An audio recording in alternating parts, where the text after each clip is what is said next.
ራችን ደረጃ ምን እንዲሆን ነው የምንፈልገውና የምንጠብቀው ይሄ ጠያቂው ነው ይሄ እንግዲህ የች እህት ከናዕምር አዲብ I think አምር አዲብ ባለቤት ናት ይላሉ ስለዚህ እነዚህ አምር አዲብ በሌላ ጣቢያ እሷ በዚህ ጣቢያ ገትረው በተለይ በህዳሴ ግድብ ዙሪያ ላይ በጣም ብዙ ነገሮችን ከሚያነሱ ሰዎች ናቸው ስለዚህ እንደነዚህ አይነት ሰዎችን እንዴት አድርገን ነው ማሳመን የምንችለው የሚለው ነገር ላይ አሁንም በተለያየ መልኩ ጣቢያዎቻቸው ላይ እየቀረቡ የሚወያዩ የኛ ወንድሞቻችን እንደነዚህ አይነት ነገሮች ግብአቶች ናቸው خلينا نوضح نقطة في الجزئية دي الحقيقة في البداية كان أحد ይህንን ጉዳይ እስኪ ከመጀመሪያው በደንብ አድርገን ግልጽ አድርገን እናወራው النقاط الخلافية الكبيرة በእኛና በኢትዮጵያ መሐከል ትልቁ ልዩነት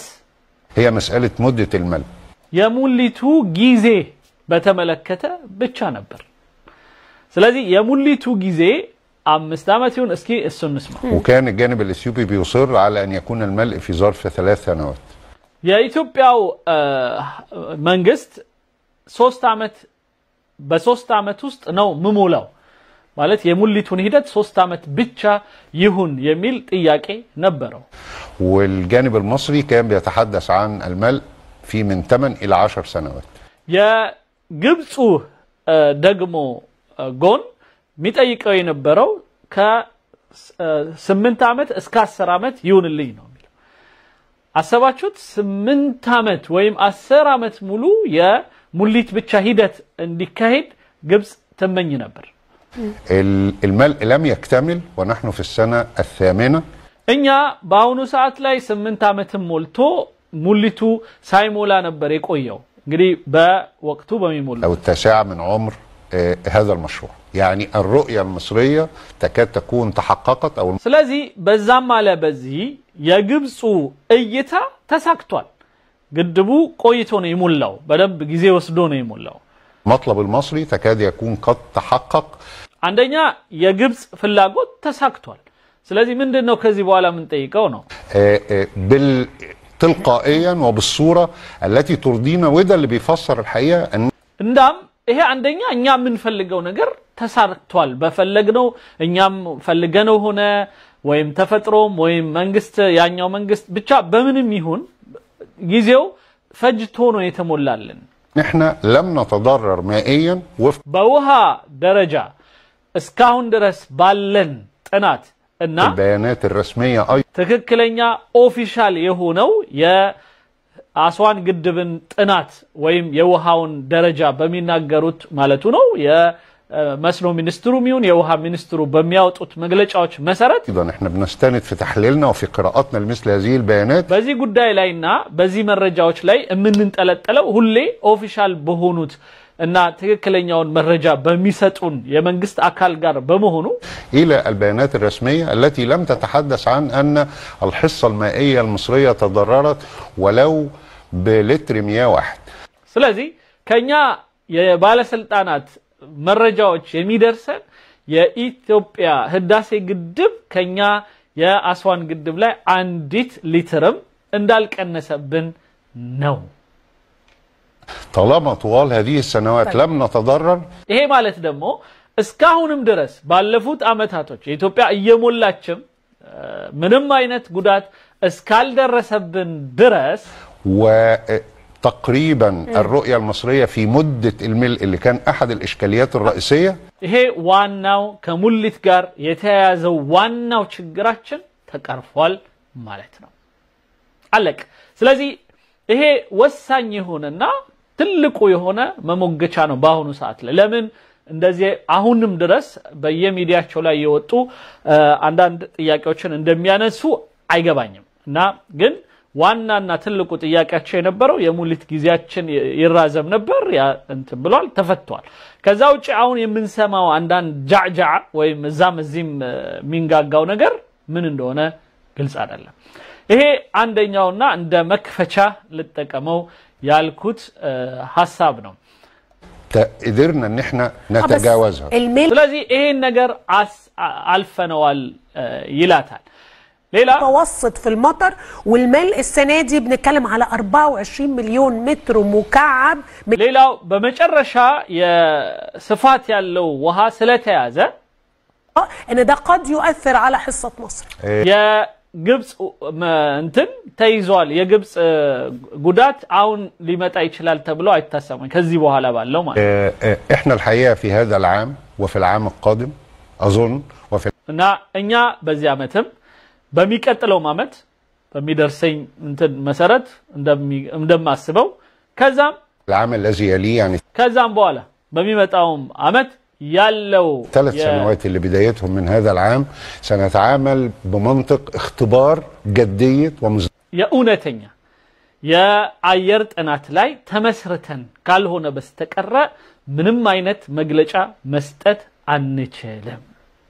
ይሄ በጣም ደስ የሚል እንደ መግቢያ ያሰብኩት ሐሳብ ነው። ከዚህ በኋላ በቀጥታ እንግዲህ ለእስር የበቁት እና በእስር ያለው ይሰው ሐቅ በመናገሩ ብቻ ነው እንደዚህ አይነት ሰውን የሚያስሩት እና ከዛም በኋላ ቪዲዮዎቹ በሙሉ እንዳይገኙ በተቻለ መጠን ከየጣቢያው ላይ ሙሉ በሙሉ እንዲወጣ እንዳይገኝ አድርጎ ያስቀመጡበት ሁኔታ አለ።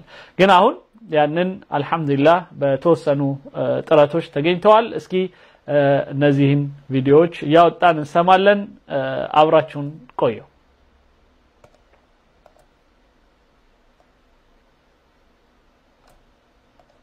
دينا مرة تانية وبنبتدي كلامنا النهاردة عن وضع مصر الحالي من الماء والموارد المائية وهل هي خطر حقيقي بيحوم حولنا هذه الأيام؟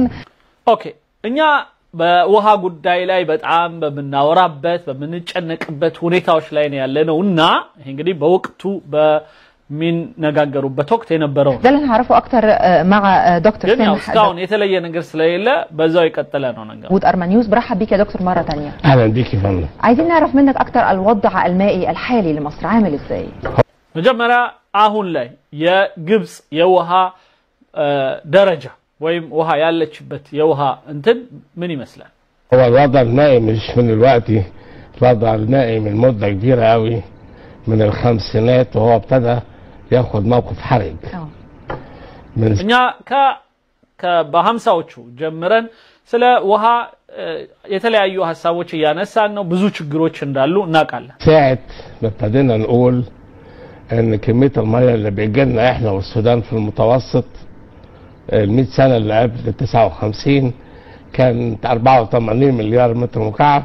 እንደምናውቀው ከ50ዎቹ በፊት ወይ በ50ዎቹ ውስጥ የሚደርሰን የነበረው የናይል ውሃ መጠን 48 ቢሊዮን ሜትር ኪዩብ ነበር መጀመሪያ 10 مليار منهم بيروحوا بالبحر ከዛ በኋላ 10 ደግሞ ቢሊዮን ሜትር ኪዩብ የምናተነው ነው። እነዚህ አይገርም በግልጽ ነው የሚናገር 10 ቢሊዮን ይተናል 48 ቢሊዮን ሜትር ኪዩብ ይመጣልናል في بحيرة السد العالي ከዛ ይሄ የሚተነው ደግሞ ከአስዋን ግድብ ላይ ነው وال74 بمصر تاخد منهم 55 ونص ከዛ በኋላ ከነዚህ ውሃዎች ውስጥ 55.5ቱን ከዛ በኋላ ግብጽ ትወስዳለች ቢሊዮን ሜትር ኪዩብ والسودان 18 ونص ሱዳን ደግሞ 18.5 ይሄ የ59ኙን ስምምነት ተከትሎ ከዛ በኋላ በሚሉት ነው። መጀመሪያም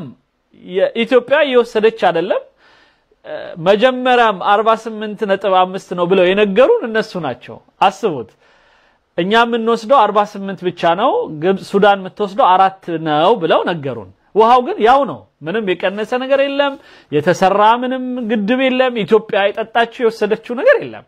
እንደዛ ሲሉን ቁጥሩን እሺ ብለን ተቀበልን።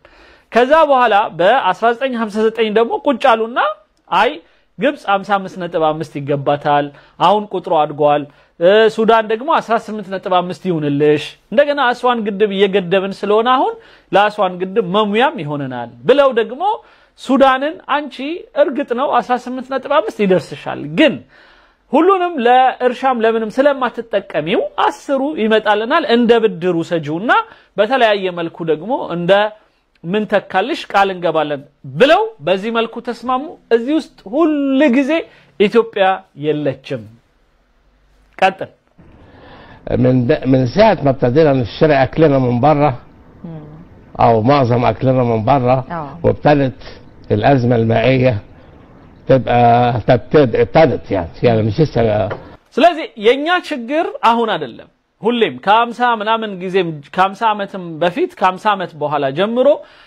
ልክ አንዳንድ የምግብ እጥረቶች ኖሮብን ከውጪ መግዛት ስንጀምር ማለት ለህዝብ ብዛታቸው ሊሆን ይችላል ለፈለጉት ምክንያት ይሁን ወይም በእርሻ ስንፍናቸው ይሁን በፈለጉት ይሁን ብቻ ግን ምግባችንን ከውጭ መግዛት ስንጀምር ሌላ ችግሮች ሲፈጠሩብን የተወሰኑ አንዳንድ ክፍተቶች እንዳሉ በውሃችን ላይ እናቃለን ما ابتدتش الأيام يعني احنا المفروض ስለዚህ አሁን የጀመረ ችግር አይደለም ከህዳሴ ግድብ ጋር እንዳያይዙት ነው ይሄ ሰውዬ በጣም ደስ የሚል አገላለጽ ነው በደንብ ተከታተሉት كنا نصحوا من اوائل الستينات او من بعد بناء السد ننتبه للمشكله دي يعني كان لازم ስለዚህ ይሄን ችግር ማወቅ ያለብን ከ60ዎቹ በፊትም ከዛ በኋላ ህዳሴ አስዋን ግድብንም ከገደብን በኋላ የተከሰቱ ነገሮች አሉ كلها كانت مهمله እና ትልቁ ችግሩን ራሱ ስለ ውሃው ምናምን ጉዳይ ምንም ምናወራበት ሁኔታ አልነበረም ረስተነው ነበር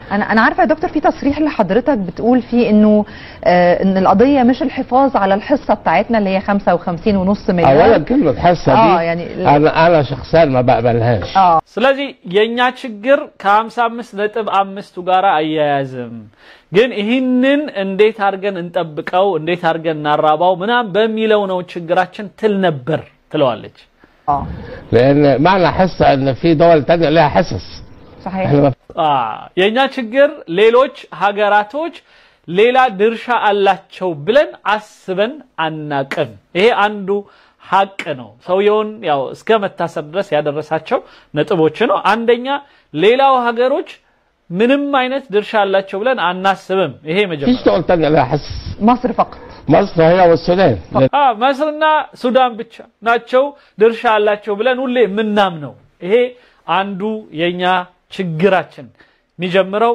ከዚህ ነው مصر والسودان كيان واحد فاحنا بنقول اللي كان بيجينا على مدى ال100 سنه اللي قبل 59 ከዛ በኋላ ለ100 ዓመት ከ59 ጀምሮ ቢመጣልን ውሃ ይሄ ነው ምናም ብለን 55.5 ብቻ እንደጋግመዋለን ናወራዋለን كان 84 مليار زي ما قلت لك التقسيمه اللي قلتها لساعتك صحيح فكلمه حصه دي ملهاش معنى መጀመሪያ ይሄ ድርሻ የሚለው ነገር ትርጉም የለሽ ነው እንደዚህ ደፍሮ የተናገረ ግብጻዊ ብዙ የለም እና አንድ ሁለት እሱ ፋሩቅ አልባዝ የተወሰነች ነገር ግን በዚህ ደረጃ ግን አይደለም እና ድርሻ የሚባል ነገር የለም يعني احنا بنستورد ميه في صوره اكل يعني انا بشتري 60% من القمح بتاعتي من بره እኛ ሁሌም የተለመደ ነው እንደ ስንዴ መሳሰሉትን እስከውጭ ሀገር እስካመጣን ድረስ ውሃ እንዳመጣን ነው የሚቆጠረው ውሃ እንደገዛን ውሃ ከሌሎች አካባቢ እንደ አመጣን ነው የሚቆጠረው يبقى انا كده بستورد ميه لو كان عندي ميه كفايه كنت زرعت كفايه من القمح ስለዚህ በፊትም ጀምሮ ህዳሴ ግድብ ሳይሰራ የሚያወሩት በጣም የቆየ ነው በነገራችን ላይ 10 አመት ሆኖታል ይሄ ወሬያቸው ህዳሴ ግድብ ገና ሐሳቡ ሲነሳ ማለት ነው ስለዚህ ምን ይላታል እኛ ውሃ ቢኖረን ኖሮ በቂ ውሃ ቢኖረን ኖሮ ስንዴ መጀመሪያ ለምን እንገዛለን ስለዚህ አሁን ኢትዮጵያ ከለከለች ምናምን የሚለው ላይ እንዳንመጣ ነው እንስማው ما بالك اللحوم اللي بجيبها بنجيب البرازيل ومن جميع الدول እኛ ከተለያዩ አንዳንድ ብራዚል ሳይቀር ከመሳሰሉት ስጋን ገዛ አይደለም እንዴ وبنجيب زيوت الطعام بتاعتنا وبنجيب الذره حتى العدس بتاعنا بنجيبهم بره አንዳንድ ጊዜ እንደውም በአደስ ማለት ምንድነው ይባላል ምስር የመሳሰሉት ሁሉ ከውጭ እናመጣ አይደለም فمن ساعه ما اصبح እና በቆሎ ذره ማለት በቆሎ في مشكله في الغذاء كنا يجب ان نصحو صحوه كبيره في تدبير موارد مائيه اضافيه على المتوسط اللي كان بيجي لنا طول السنه ስለዚህ ማሰብ የነበረብን ያለንን ውሃ እንዴት አድርገን እንጠቀመው በደንብ አድርገን የተሻለ እናርገው እንደገና የሚመጣልን እስከውጭ ሀገርስ የሚመጣልንን ውሃ ሙተወስጥ የሆነው የመካከለኛም ይሁን ጨመር ያለ ውሃ እንዴት አድርገን የበለጠ እንዲሆን እናድርግ ብለን መጣር ነበረብን لنفرض ربنا ما بعتلناش مطر على هضبة الحبشة እኛ እስኪ እንጠይቅ ራሳችንን ሀበሻ ተራራ ላይ ወይም ኢትዮጵያ ዋሻዎች ላይና ተራራዎች ላይ ምንም ውሃ አልመጣም ሸንተራራው ላይ ውሃ አልፈሰሰም ዝናብ የሚባል ነገር የለም ብንል ምን ሊፈጠርብን ነበር ولا الهضبة الاستوائية ወይም استوائية የሚሉት ደግሞ የቪክቶሪያው ነው የዩጋንዳው ላይ ወይ ዩጋንዳ ላይ ወይ ኢትዮጵያ ላይ ዝናብ አልመጣም ብንባል ምን ይውጠናል في الحالة دي ما كانش هيجينا ميه صحيح ያ ማለት እኮ ውሃ የሚባል አይመጣልንም ማለት ነው كان يبقى الفيضان منخفض يعني ربنا بعت مطر كتير يبقى الفيضان هيبقى عالي ስለዚህ ሁሌ እነሱ ጋር ዝናብ አለ ሁሉ ጊዜ እነሱ ጋር ጎርፍ አለ ማለት ለኛ ውሃ አለን ማለት ነው فكلمة الحصة دي بالمفهوم بتاع الحصة تعتبر خطأ ስለዚህ ይሄ ድርሻችን የምንለው ነገር አሁን በሚነገርበት አይነት ትልቅ የሆነ ስተት ነው هو الحقيقة أنا بستعين بيمكن expression أو تعبير حضرتك سبق أن استخدمته في كلامك سابقا وهو قلت فيه كده إنه الحفاظ إنه الهدف ليس الحفاظ على حصة مصر من المياه فقط بل مضاعفتها على الأقل 3 أو 4 مرات. ስለዚህ ማሰብ ያለብን እያልክ አንተ የምትናገረው ሚደርሰን 55.5 ምናምን እያልን ከምናወራ ይህንን ሚደርሰንን ውሃ እንዴት አድርገን እናባዛው ቢያንስ 3 ራሱ እንዴት እናባዛው ይሄ አሁን ሲሲ የሚያወራው እንግዲህ ምክሩን ወስዶ እሱን እስር ቤት ከቶት ከዛ በኋላ ይሰራበታል በጎን ግን አንዳንድ በተለይ በኢትዮጵያ ጉዳይ ላይ የተናገረው ነገር አሁን በተለይ ወደፊት የሚናገራቸው ነገሮች በቃ አሳስረውታል ده حقيقة ما انا بقول لساعتك احنا بنشتري اكل قد اللي احنا بننتجه في بلدنا مرتين 3 يعني هيك شايف ان احنا في ازمة ስለዚህ እኛ ያለንን ውሃ በደንብ አርገን ማመጠቀም ብንችል ይሄ ከውጭ አመጣን እና ምንለውን የምግብ አይነት ማስቀረት እንችላለን حقيقي نعم حضرتك شايف ان احنا في ازمة الازمة بس مش وليدة الساعة እሷ ምን ትለዋለች ግን እኛ እያልክ ያለው የውሃ ጉዳይ በጣም አደጋ ውስጥ ነን ስትለው እሱ ምን አለ በት يعني لكن هذا ليس وليدة ساعة ይሄ ግን አሁን የተወለደ ችግር አይደለም ولدت 40-50 سنة سباق ይሄ 50-70 አመት ጀምሮ የሚወራና ሊወራ የሚገባበት ጉዳይ ነው وبعدين المية موجودة اولا احنا ሌላው ውሃ አለ አሁን ጥያቄ ውሃ አለ ግን እንዴት እንጠቀመው تدبير المية الإضافية دي عشان نزرع أراضي جديدة يعني مثلا ይሄ ማለት አለ አንደኛ ያሉን ውሃዎችን ተጠቅመን ብዙ አዳዲስ መሬቶችን ለምሳሌ መዝራት ይሄ አንዱ ጥያቄ ነው በነገራችን ላይ እያንዳንዱ ለግብጽ የሚባለው ነገር በሙሉ ለኛም ይሰራል ኢትዮጵያ ውስጥ የሚባክን ውሃ አለ በጣም ከተማ ውስጥ ምናምን እኔ አንዳንዴ በጣም ይዘገንነኛል በተለይ ስለ ውሃ ጉዳይ የውሃ ነገር ስለሆነ ብዙ ጊዜ የሚያስጨንቀኝ ለምሳሌ ህንጻ ይሰራል ኢትዮጵያ ውስጥ ህንጻ ሲሰራ ከመሬት ውስጥ ውሃ ያወጣሉ ምክንያቱም ስትቆፍሩ ውሃ ይወጣል ያ የሚወጣውን ውሃ ምን እንደሚያደርጉት አውጥተው ይለቁታል መንገድ ላይ ይለቁታል በቃ እዚህ ጋር ውሃ የላቸውም የሆኑ ሰዎች በጀሪካን ይዘው ደግሞ ቧንቧ ፍለጋ ይዞራሉ እኔ በጣም የሚገርም የሆነ ከዛ በኋላ ይሄ ራሱ ህንጻ የሚሰራው ሰውዬ ራሱ ውሃውን እንደዛ ከለቀቀ በኋላ እንደገና ለሲሚንቶ ማብኪያ ውሃ ይገዛል እኛኮ ምን አይነት ሰዎች እንደሆነን እኔ አንዳንዴ ምንም አይገባኝም በቃ በጣም ነው ግራም ይገባኝ ዝናብ እንዳልኳችሁ ነው በጣም እየመጣ ጣራችንን ምናምናችን ላይ ወጥቶ ከዛ በኋላ ከፈሰሰ በኋላ ውስጥ ቤት ገብተን እጅ መታጠቢያ የለንም እንላለን ዝናብ ተጠልለን በምንድነው ሰው በጃንጥላ ገብተን ማለት ነው ስለዚህ እኛም እንደ ህዝብ በጣም አስተሳሰባችንን መቀየር አለበት መንግስትም መቀየር አለበት አስተሳሰቡ በዚህ በውሃ ሚኒስትር ምናምን ኃይል ምናምን ይባሉት እንዴት ነው እየሰሩ ያሉት ሚለውን ከሌሎች ልምዶች እንዴት ነው መውሰድ የሚቻለው ሚለውን በጣም ማሰብ ማውራት አለባቸው ሌላም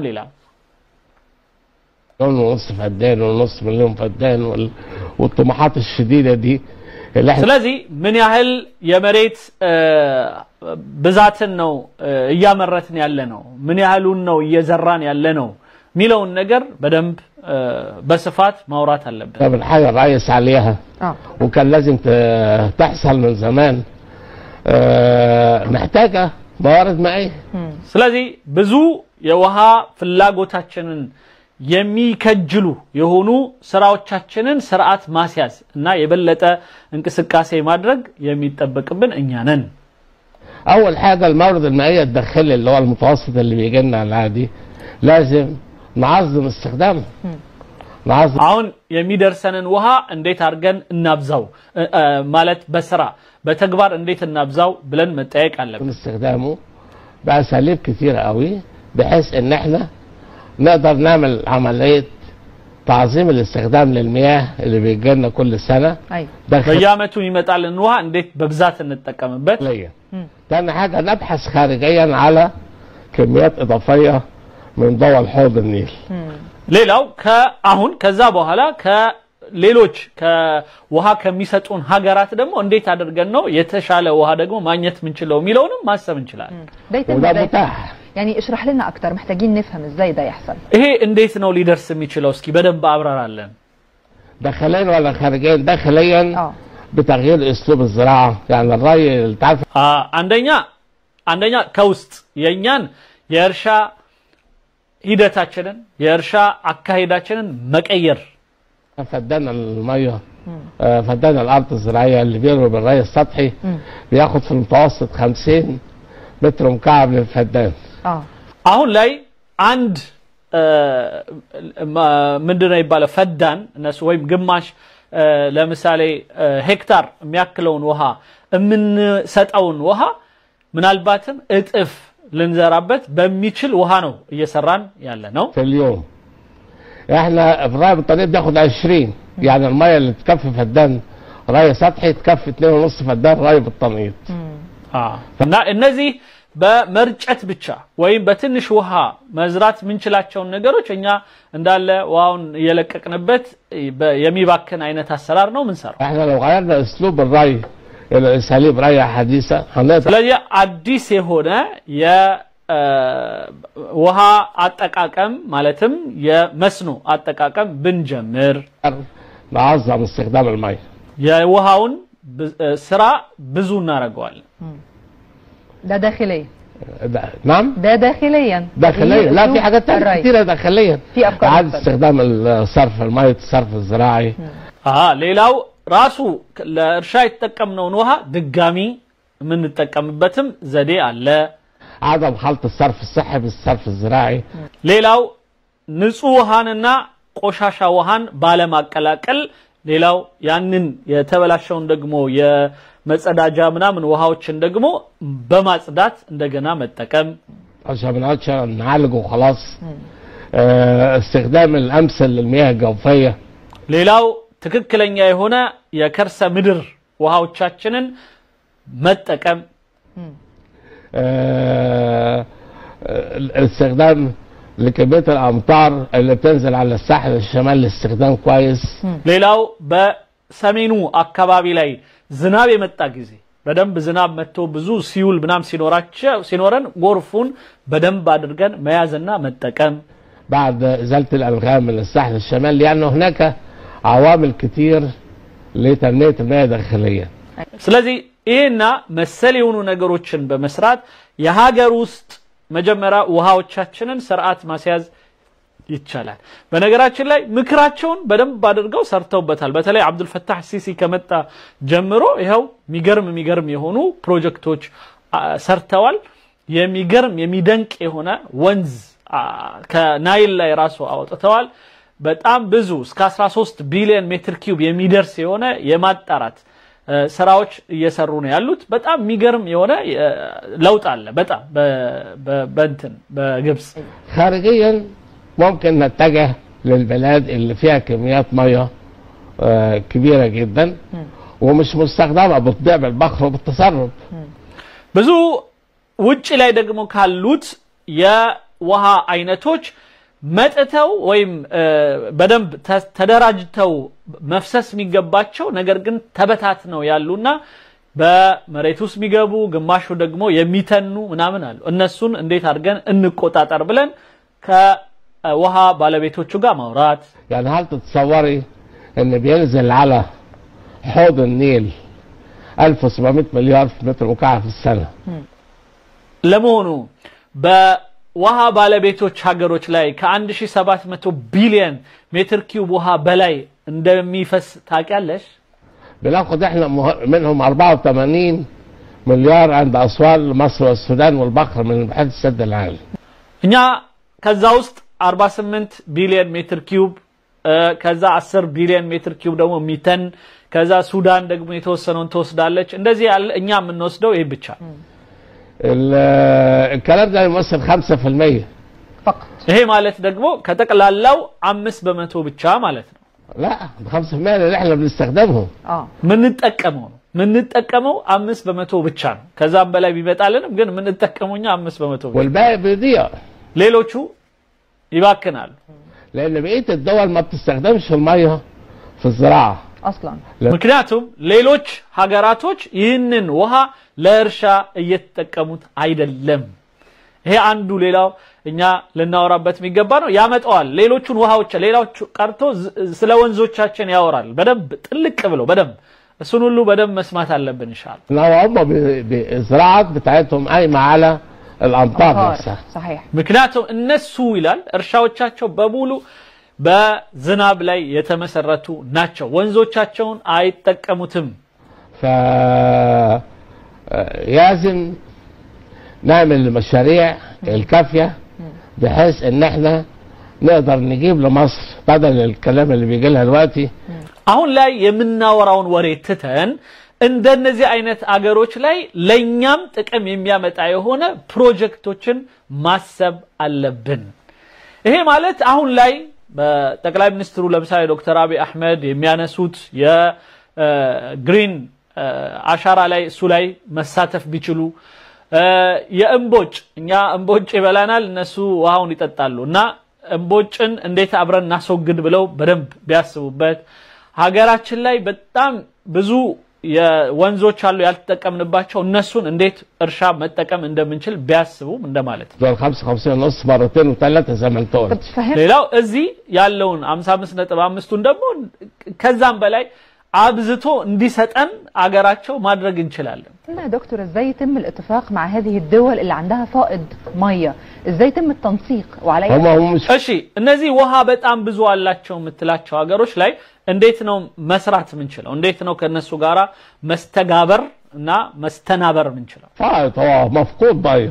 ما بالظبط يعني هو اكتر من استخدامه. على فكره يعني. سعادتك مصر والسودان بتقوم بمهام المصرف للبلاد دي.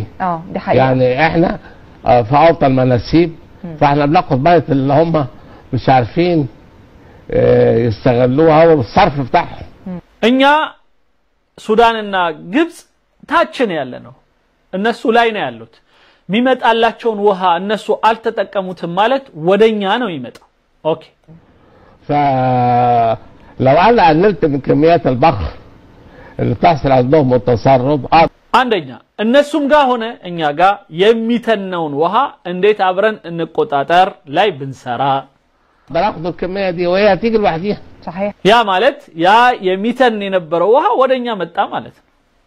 يعني هل تتوقع سعادتك ان بلد زي جنوب السودان هي كانت السودان اصلا بلد واحده صحيح. وكان اصلا هي مصر لغايه 52 مصر والسودان. ሌላው ቀርቶ ለምሳሌ ደቡብ ሱዳን ከሱዳን ጋር በነበረች ጊዜ ግብጽ እና ሱዳን አንድ ሀገር ነበሩ እስከ 52 ድረስ በ1952 ነፃነታቸው ታውጆ እስኪለያዩ ድረስ ማለት كان الملك بتاعنا كان ساعتها ملك مصر والسودان اسمه ملك مصر والسودان. صحيح. ስሙ ራሱ የሱዳንና የግብጽ መንግስት ተብሎ ነበር የሚጠራው። فحتى انسلاخ السودان عن مصر اصلا من الامور التاريخ هيذكرها مش بالخير يعني.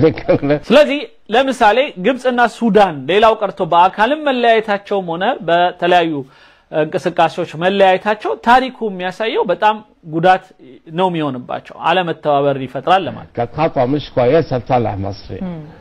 فلما يكون السودان الجنوبي في منطقه المستنقعات زي بحر الزراف وبحر الغزال ለምሳሌ ደቡብ ሱዳን አለ። ደቡብ ሱዳን ማለት የጭቃ የዝናብ የወንዝ መጠራቀሚያ አገር ናት። ብዙ ረግረጋማ አገር ናት። هناك المنطقة دي بتضيع فيها 500 مليار متر مكعب. በዚህም ወደ 500 ቢሊዮን ሜትር ኪዩብ የሚሆነው ውሃ እየባከነ ነው ያለው። ساعتك 500 مليار متر مكعب بيضيعوا بالبخر والتصرف.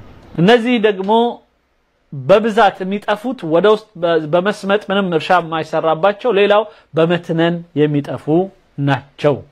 ይሄ የውሃው ብዛት። لو احنا استطعنا ان احنا نعمل مشاريع تنمية ودي كثيرة. እነዚህ በጣም ብዙ የሆኑትን ውሃዎች ብዙ የሆኑ ፕሮጀክቶች ይዘን አብረን መስራት ብንችል ከነዚህ ሀገሮች ጋር ان احنا نقدر نوفر كميات ميه واي كميه ميه هتوفريها ساعتك في هذا المنسوب بتاع جنوب السودان هتيجي تلقائيا. صحيح. ስለዚህ እነሱ ጋር ፕሮጀክት ሰራን ማለት ከነሱ ጋር ተባበረን ማለት ውሃውን ወደኛም እንዲመጣ ረዳን ማለት ነው። خلال النيل الابيض الى مصر لخدمه مصر والسودان. በተለይ የነጩ አባይ ማለትም የነጩ ናይል ከቪክቶሪያ በኩል ይመጣው በቀጥታ ወደ ሱዳን ምንም ያለ ምንም መደናቀፍ እንዲመጣ ማድረግ እንችል ነበር። هل الافكار دي يا فندم تم طرحها؟ يعني فكره اقامه مشاريع في جنوب السودان، هل ده مشروع قائم تم طرحه او النقاش فيه؟ ይሄ ጉዳይ ይሄ ፕሮጀክት በደቡብ ሱዳን ላይ ምናምን መስራቱ ላይ ሐሳቡ ቀርቦ ያቃለ መሆኑ በግብጽ ደረጃ هناك عده مشاريع مطروحه بالفعل. አዎ በጣም ብዙ የፕሮጀክት አይነት እንዲሰራ ተጠይቆ ነበር። بس قبل ما نطرح المشاريع لازم نطرح الثقة الأول. البلاد دي معظم العلاقات بتاعتنا خلال فترة الإهمال. ዋናው ትልቁ ነገር ፕሮጀክት ምናምን ከማረጋችን በፊት በእነዚህ አገሮች መካከል መተማመንን መፍጠር መቻል ነበረብን። ምክንያቱም ይላል ከዛ በፊት ባለን የተለያዩ ችግሮች ምክንያት መተማመን ጠፍቷል። احنا اهملنا ملف الافريقي بشكل كبير جدا. ምክንያቱም እኛ የአፍሪካን ፋይል የአፍሪካን ግንኙነት ሙሉ በሙሉ ተተነዋል ረስተነዋል ችላ ብለነዋል። ዋቻውን ብቻ አምጡ ይብሉ ይጠጡ ይራቡ አናቀም ማለት ነው። احنا يعني عارفه اللي يقول لك لا تبكي على اللبن المسكوب. احنا دلوقتي بندور على الضاع مننا. እኛ ምናሳዝን ሰዎች ነን ይላል። እንደዚህ አይነቱን ራሳችን የደፋነውን ወተት ነው አሁን ምን ጠይቀው ይላል። እና ስለዚህ የተደፋ ወተት መልሶ ልጠጣው ወይ ምናምን የሚል ሰው ማይሳካለት ሰው ነው። እኛም የአፍሪካን ጉዳይ በዛ መልኩ ደፍተነው የተውነው ነበር። ضاع مننا كتير وبسبب ስለዚህም ብዙ ነገር አጥተናል። الاهمال الشديد. مش عيب ان الواحد يصارح نفسه. ስለዚህ ትክክለኛው ጉዳይ ከኛ ራሳችን ጋር መጀመሪያ ግልጽ ሆነን ጉዳዩን ማየት አለብን። ምክንያቱም አይብ አይደለም ነውር አይደለም አንድ ሰው ከራሱ ጋር በንጹህነት ማውራት እና ጥፋት ነበረብኝ ብሎ ማመን ሰራሐ ወይም ግልጽነት ለራሱ አይጎዳም። العيب انه ما يستمرش في المكابرة. ይሄ አጉል ምንድነው ይባለው የበላይ ነኝ የሚለው ስሜትና ኩራት የመሳሰሉት ነገር መቀጠል የለበትም አይችልም። لازم يواجه نفسه. الانسان لازم يواجه نفسه. ስለዚህ ራሳችንን መጀመሪያ መጋፈጥ አለብን። ራሳችንን መጀመሪያ መጠየቅ ማስተካከል አለብን። المصري لازم اعتقد ده اختلف يا دكتور. اعتقد ان ده اختلف خلال فتره رئاسه الرئيس عبد الفتاح السيسي. ده اختلف ግን እንዴት ነው አሁን ይሄ አይነቱ አስተሳሰባችን በአብዱል ፈታህ ሲሲ ከመጣ በኋላ አልተስተካከለም ትለዋለች? ده ربنا يبارك له. لانه واضح ان هو እኔ በእውነቱ የሚያደርጋቸው እንቅስቃሴዎችን አላህ እንዲባርክለት እጠይቃለሁኝ። በነገራችን ላይ ይህ ወንድማችን ክርስቲያን ነው ኮፕቲክ ወንድም ነውና እንዲባርክለት እለምናለሁ። دارس كل حاجه يعني ነገሮችን አሁን የገባው የተረዳ ይመስለኛል። راح عمل اتفاقيه مبادئ بين السودان وبين اثيوبيا.